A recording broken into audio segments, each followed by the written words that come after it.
आज गोटे कथा मु कहवाई चाहूँगी जे ए सरकार आसवा पूर्वर ओडिशा रे ओडियांकर अस्मिता उपरे अनेक प्रश्न सृष्टि होता और संकट आसी जाइए चर्चा होता से भली परिस्थिति रे भारतीय जनता पार्टी ओडियांकर अस्मिता को सम्मान दे किभली भाव में तार सुरक्षा दिज्व ओडिया को सम्मान दिज्व आ से नुआ सरकार आसिला परे ताहा उपरे संपूर्ण भाव में ओडियांकर भावना उपरे ओडियांकर अस्मिता उपरे सम्मान देकरी काम करेंगे एवं तांकु शीर्ष रे रखिबे ये कथा को जहाँ सरकार बीजेपी कही आज सरकार कार्यकारी करने एवं गतकाली जिते बड़े शपथ पाठ उत्सव थिला ता पूर्वर सकाळु जो माने ओडिया अस्मिता उपरे आज ओडिया को सम्मान देकरी आज स्वतंत्र भाव में उत्कल प्रदेश गठन करने ठारू ओडियांकर सम्मान कथा अस्मिता कथा जो माने आज बंचाई रखिते से परपुत्र मान पुष्पमाल्य अर्पण कर सम्मान दि जाइथिला एवं महाप्रभु जगन्नाथ को दर्शन करी आज जी आम ओडियार मुख्य अस्मिता जी ये ओडिया जाति को आज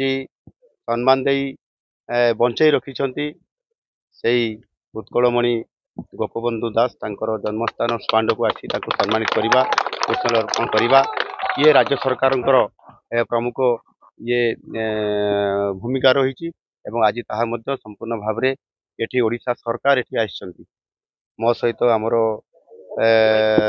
डेप्यूटी सीएम केवी सिंधु आसछंती आपनर ए माटीर झियो डेप्यूटी सीएम प्रभाती पेड़ापा आसछंती एवं आमर सांसद अच्छी विधायक अच्छी समस्त मंत्री परिषद मंत्री माने मध्य उपस्थित अच्छी सारा सरकार ये आसी सम्मान देवाई गोपबंधु दास को आपाई ओडियार ओडिशार और ओडियार जो अस्मिता कथा पड़ता सरकार तीक्ष्ण माने नजर रखा सहित निश्चित भाव सम्मान को बंचाई रखापी ओडिशार गौरव रखापी काम करेंगे और निश्चित भाव ओडिया को भारत वर्ष रे सबुठारु आगुआ करने ये सरकार प्रतिश्रुतिबद्ध।